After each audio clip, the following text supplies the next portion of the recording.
Bismillahirrahmanirrahim. Ini kan agamanya Siti Khadijah ini kan disembunyikan. Apa agamanya Siti Khadijah? Yang pasti dia bukan penyembah berhala. Yang pasti dia bukan Yahudi. Agamanya apa? Tetapi kalau kita lihat dari pernikahannya dengan Nabi Muhammad tidak pernah berpoligami. Ya. Di Jazirah Arabia, Yahudi berpoligami. Penyembah berhala, musyrikin juga berpoligami.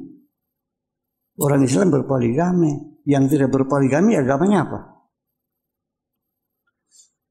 Nah, nanti Bapak yang menjawab sendiri. Tetapi yang jadi pertanyaan bagi saya, yaitu ketika Nabi Muhammad Shallallahu Alaihi Wasallam menerima wahyu, dikonsultasikan dengan seorang ahli spiritual. Siapa namanya? Waraqah bin Nawfal, seorang pendeta.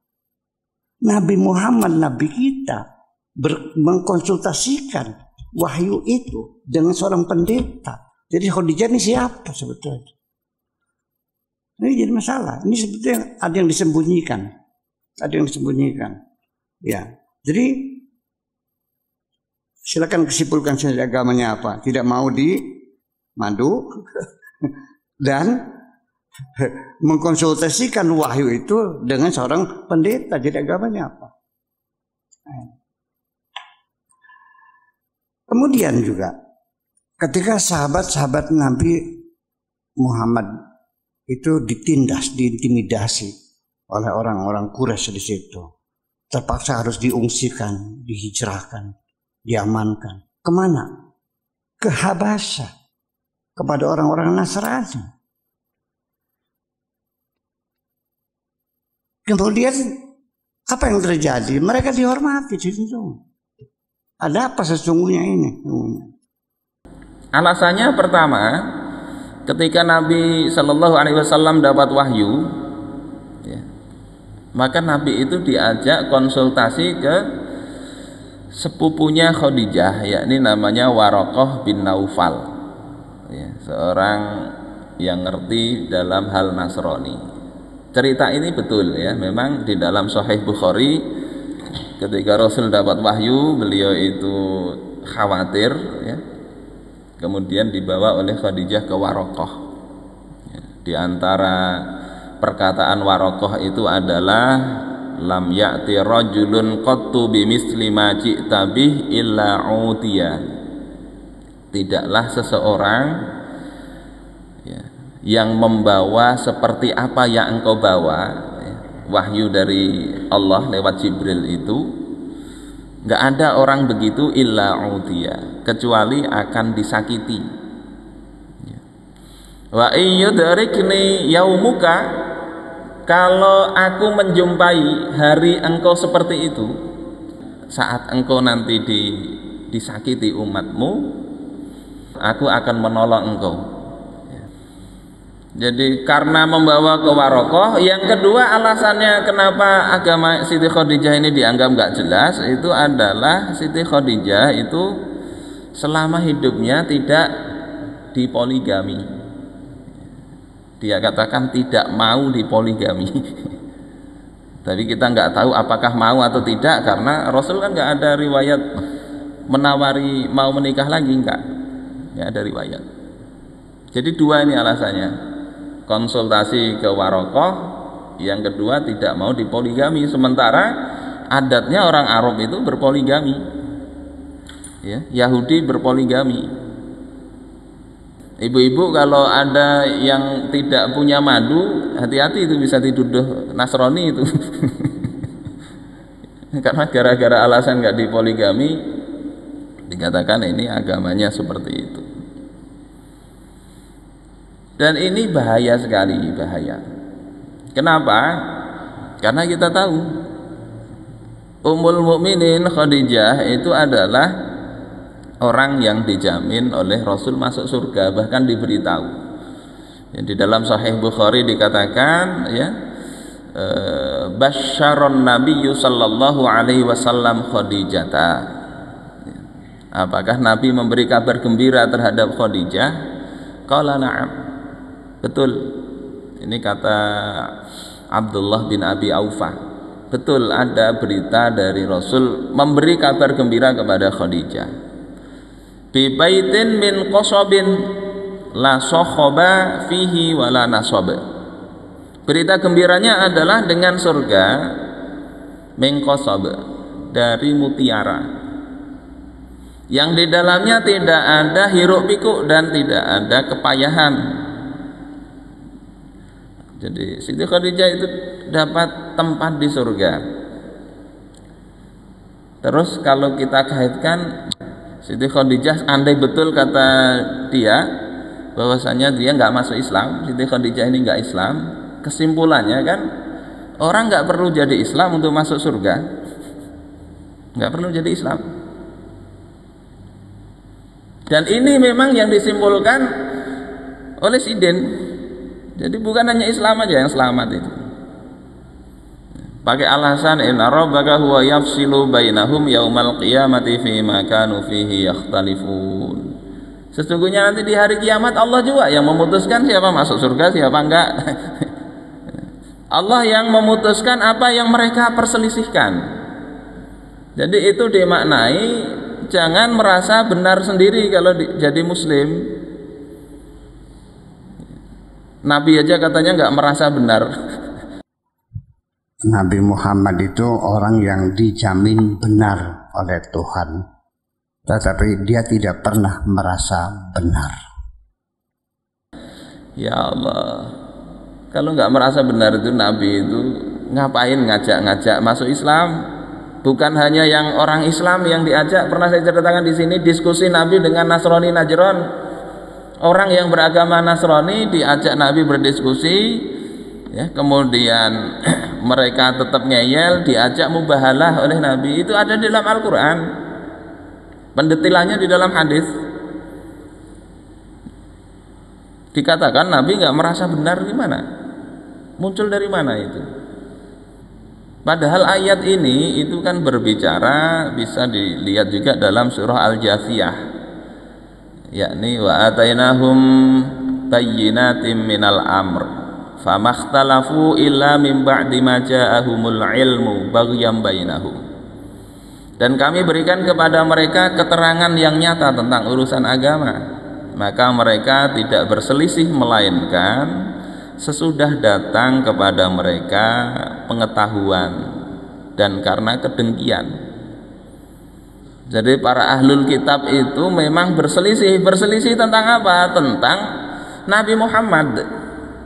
Dan itu terjadi setelah Nabi Muhammad itu jelas tanda-tandanya ada pada beliau, tanda-tanda kenabian itu. Di dalam ayat yang lain dikatakan mereka itu mengetahui tentang kenabian Nabi Muhammad seperti mereka mengetahui dan mengenali anak-anak mereka sendiri. Artinya bayinat, bukti nyata bahwasanya dalam kitab-kitab mereka, ya, bahwasanya Nabi Muhammad ini adalah Nabi akhir zaman, itu ada pada mereka.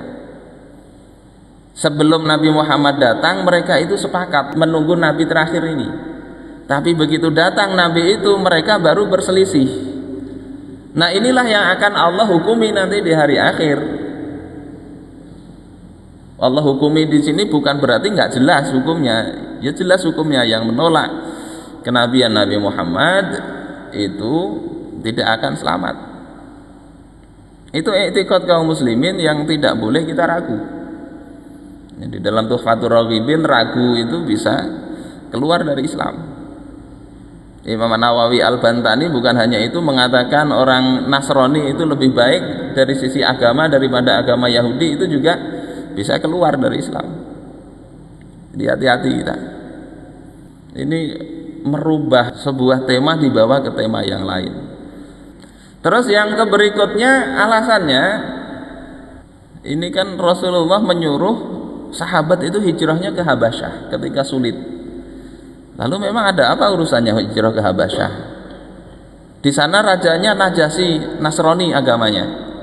Terus apa hubungannya? Bukankah Rasulullah Shallallahu Alaihi Wasallam itu menyurati juga Raja Najasyi untuk masuk Islam? Bukan hanya Raja Najasyi, ada 9 kepala negara dan kepala daerah yang disurati oleh Rasulullah Shallallahu Alaihi Wasallam. Baca di Sahih Bukhari ada itu riwayat surat-suratnya itu ada. Heraklius itu sama disurati Nabi untuk masuk Islam. Padahal agama Heraklius apa? Nasrani. Andai semua itu sudah dianggap selamat, ya tinggal suratnya sudahlah, engkau jalankan agama engkau dengan taat, engkau selamat. Tapi apa bunyi surat Nabi di Sahih Bukhari? Nabi katakan, ya fa inni ad'uka bi ayatil Islam, aslim taslam, yu'tikallahu ajraka marratain. Aku menyeru kepada engkau wahai Heraklius, termasuk Kisra, termasuk Najasyi itu, Raja Najasyi, dengan seruan Islam, aslim taslam, masuk Islamlah engkau maka engkau akan selamat. Yu'tikallahu ajraka marratain, Allah akan memberikan kepada engkau pahala 2 kali lipat. Pahala engkau masuk Islam, pahala engkau ketika masuk Islam itu mempengaruhi rakyat dan pejabat. Orang kalau masuk Islam punggawa atau pejabatnya, rakyatnya bisa ngikut. Allah lipatkan 2 kali pahala. Tetapi ketika engkau berpaling, maka engkau menanggung dosanya rakyat engkau. Lihat di Sahih Bukhari itu. Dikatakan Nabi nggak merasa benar. Kalau nggak merasa benar, nggak akan ngajak orang seperti itu. Bahkan ketika Sayyidina Umar datang kepada Rasulullah dengan memegang lembaran Taurat, beliau itu marah besar. Beliau katakan, amutahawwikuna ya Ibnul Khattab, apakah engkau ini termasuk orang yang bingung wahai Ibnul Khattab? Aku ini sudah datang dengan membawa kitab yang putih bersih, dengan ajaran yang lurus, yang andai kata Musa itu sekarang ada, maka tidak ada yang menghalangi Musa untuk dia ikut, ya, mengikuti aku. Dalam hadis yang lain Rasulullah katakan, demi zat yang aku ada di tangannya, tidaklah beriman, ya, kepadaku baik dia Yahudi atau Nasrani kecuali dia nanti akan masuk neraka. Ini riwayat-riwayat yang jelas tapi nggak dianggap. Justru percaya kepada cerita yang nggak jelas juntrungannya. Cerita itu coba cari di mana yang Sidin katakan itu. Dan ini didakwahkan ke seantero tanah air. Saya menyampaikan seperti ini ya tadi. Dulu sebetulnya saya sudah dengar ya beberapa ceramah beliau, cuma nggak saya bahas. Karena begitu dibahas itu nanti ya jadi malah kemana-mana, yang nggak ngerti jadi ngerti. Tapi ketika ini sudah menyebar, memang ya perlu diluruskan. Bapak-bapak, saudara-saudaraku sekalian rahimakumullah, termasuk riwayat yang jelas ya, bahwasanya Siti Khadijah ini muslim ya, karena tadi diragukan agamanya itu, kata dia. Itu adalah seperti riwayat di dalam Mu'jamul Kabir Imam At-Tabrani, juga Asy-Syari'ah Imam Al-Ajurri, juga ada di Musnad Imam Ahmad. Bahwasanya Aisyah bercerita adalah Nabi Shallallahu Alaihi Wasallam ya, itu ketika mengingat Khadijah, asna alaiha, beliau itu memuji Khadijah, fa ahsanat sana, dengan pujian yang baik. Jadi punya istri ini perlu hati-hati juga, pian memuji istri yang lain di depan yang ini bisa kada nyaman, bini Anum kada nyaman, menyebut bini Tuha kada nyaman juga kalau kita cerita bini Anum. Tapi ini pengecualian. Nabi ketika ingat Khadijah memuji Khadijah di depan Aisyah. Kata Aisyah, ya, faghirtu yauman, maka suatu hari aku ini cemburu. Biasa cemburu itu ya, kalau kada hendak cemburu kada usah bebini ya. Namanya istri, jangankan istri dua lah, istri satu aja kadang cemburu kok. Yang dicemburi belum tentu kadang orang, kadang dengan HP ini cemburu. Istrinya, suaminya lebih banyak megang HP daripada megang dia. Suatu hari aku cemburu, kemudian ku katakan kepada baginda Rasulullah, ya, ma aktsara ma tazkuruha hamra as-sidqi. Alangkah banyaknya engkau itu mengingat, ya, hamra as-sidqi itu maksudnya adalah dalam bahasa Arab ajuzun kabirah, orang yang sudah tua renta. Jadi menikah dengan Rasul usia 40 tahun, kok banyak engkau ingat. Qad abdalakallahu azza wa jalla biha khairan minha, padahal Allah telah menggantikan Khadijah itu dengan yang lebih baik daripada Khadijah. Maksud Siti Aisyah ini dari sisi lebih baik, dari sisi usia, kecantikan lebih baik. Maka kata Rasulullah sallallahu alaihi wasallam, ma abdalani Allahu azza wa jalla khairan minha. Allah tidak mengganti dengan yang lebih baik dari Khadijah. Makin cemburu ini. Qad amanat bi iz kafara bin nas. Karena apa? Khadijah itu orang yang beriman kepadaku saat manusia yang lain itu mengingkari aku. Ini jelas kata Rasulullah. Khadijah ini orang pertama kali beriman. Orang dari kalangan wanita yang pertama kali masuk Islam itu ya Khadijah. Kok dikatakan nggak jelas agamanya? Ya Allah, saya nggak habis pikir kok bisa begitu. Ya. Wa saddaqatni iz kazzabanin nas. Khadijah itu orang yang membenarkan aku saat manusia yang lain mendustakanku. Wa wasatni bimaliha iz haramanin nas. Yang menyokong dengan hartanya saat yang lain itu menghalangi aku. Wa razaqani Allahu azza wa jalla waladaha idh haramanin auladan nisa. Ya, dan Allah yang menjadikan dari Khadijah itu anak-anak saat istri yang lain baginda tidak punya anak dari mereka.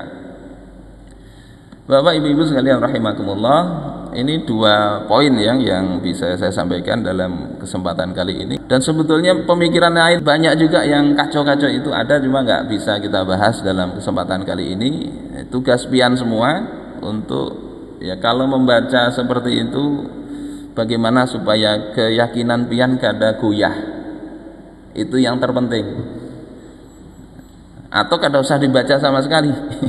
Ya, ada video begitu, tahu oh ini si anu, kada usah dilihat. Daripada melihat membuat kita ragu-ragu, amun kada tahu jawabannya,